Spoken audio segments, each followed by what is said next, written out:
Vai vendo, daqui a pouco o doutor Ricardo Afonso comenta essa nossa reportagem sobre o que, Márcio? Sobre o Supremo Tribunal Federal que está discutindo o futuro do Código Florestal. A lei que vai completar 6 anos agora em maio, claro, pode sofrer mudanças na Suprema Corte e comprometer a regularização ambiental de diversos produtores. Então entenda nesta reportagem de Nica Pereira e Júnior Rocha o que está em jogo. Criado para estabelecer regras de preservação e recuperação do meio ambiente, o Código Florestal foi fruto de muito debate entre agronegócio e ambientalistas. Esta advogada destaca como grande avanço da lei a criação do Cadastro Ambiental Rural, mas a especialista alerta que é preciso avançar mais. A maioria dos estados não possui um programa que possa ser implementado, que você tenha termos de compromisso a serem assinados e que já comece a implementação da lei, né? A cota de reserva ambiental é um dos instrumentos do Código que ainda não foi regulamentado, outros instrumentos econômicos, né?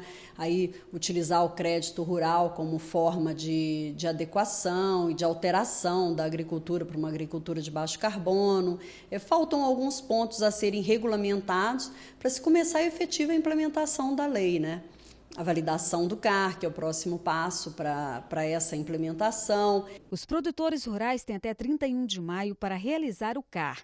De acordo com o Código Florestal, os imóveis rurais são obrigados a manter 100% das áreas de preservação permanente, que são terrenos sensíveis ao desmatamento, como margens de rios e nascentes. É lei também preservar um percentual de área nativa, a chamada reserva legal. Propriedades localizadas na Amazônia precisam manter em pé 80% da área. No caso de floresta amazônica, 35% e 20% nos demais biomas. A recuperação de áreas desmatadas pode ser feita de diversas formas, em um prazo de 20 anos, por meio do Programa de Regularização Ambiental. Em maio, o Código Florestal brasileiro completa 6 anos, mas até hoje não foi colocado totalmente em prática. Além da dificuldade dos estados em realizar o programa de regularização ambiental, a lei está sendo questionada no Supremo Tribunal Federal. 21 pontos são apontados como irregulares pela Procuradoria-Geral da República. 2 pontos considerados inconstitucionais pelo relator Luiz Fux são preocupantes para o agronegócio brasileiro: a recomposição de vegetação e o artigo 59, que trata da dispensa de multas. Se os outros ministros acompanharem o voto do relator, milhares de agricultores que recuperam e prestam serviços ambientais estarão na ilegalidade. Isso porque o Programa de Regularização Ambiental, que trata da conversão das multas e infrações para quem desmatou até julho de 2008, já está sendo aderido pelos produtores. Outro ponto é a recomposição da vegetação das áreas de preservação permanente.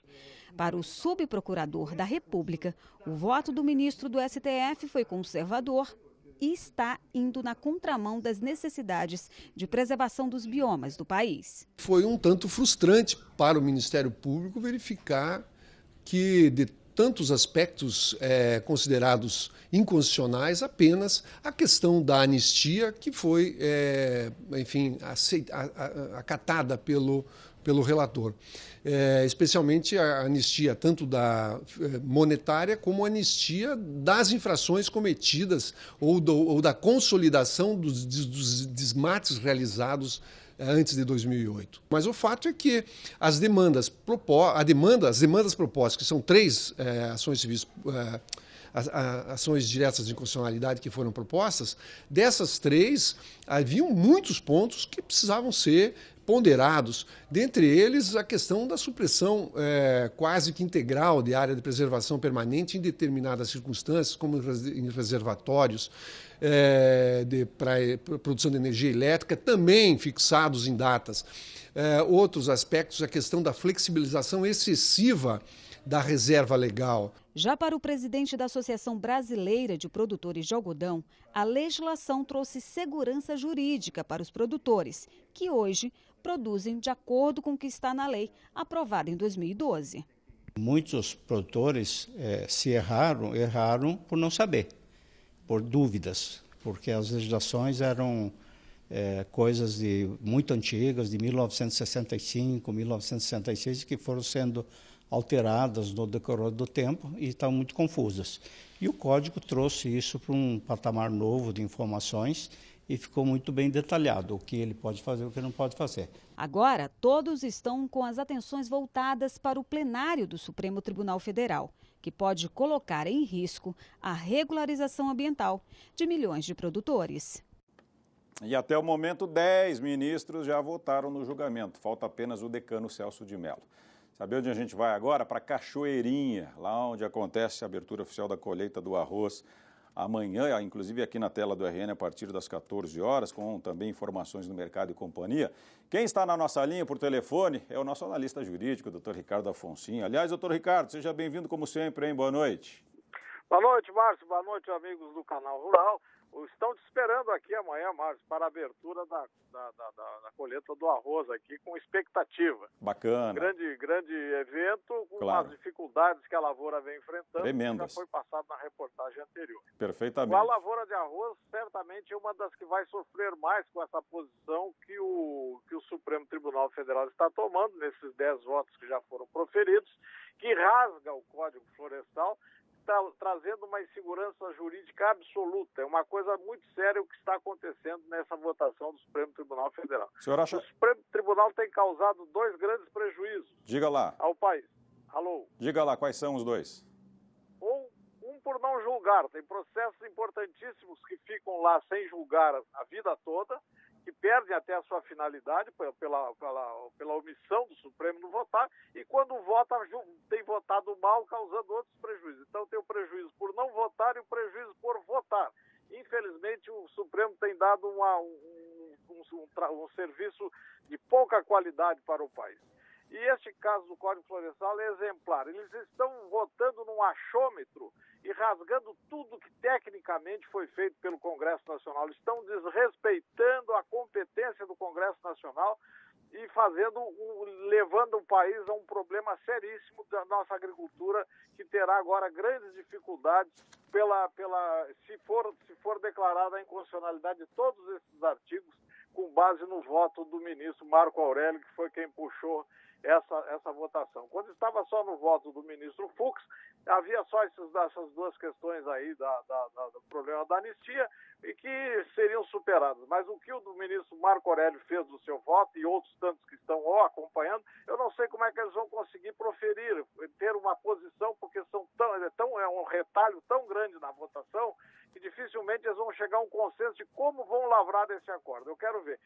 Por sorte, foi suspenso ainda com esse voto aí faltante do ministro Celso de Mello, que pode ser que nessa semana eles reflitam e modifiquem um pouco essas posições que tomaram, que são tristes para o país. Ficará uma mancha na história do país esse julgamento pelo Supremo Tribunal Federal. Vamos ver, temos uma semana aí para ver o que vai acontecer. Rapidamente, doutor Ricardo, nosso tempo está acabando, mas dá para a gente notar a divergência entre os ministros da Corte. Quem deve se aproximar mais próximo, na verdade, aí do pensamento desses magistrados é, obviamente, o senhor. Por que eles estão atirando para todos os lados? E mais, o que pode sobrar para o produtor rural? Para as ONGs, querendo ser simpático com as ONGs, mas estão fugindo da realidade do país, do que é a nossa agricultura e do que é o nosso ambiente, que é melhor que qualquer parte do mundo.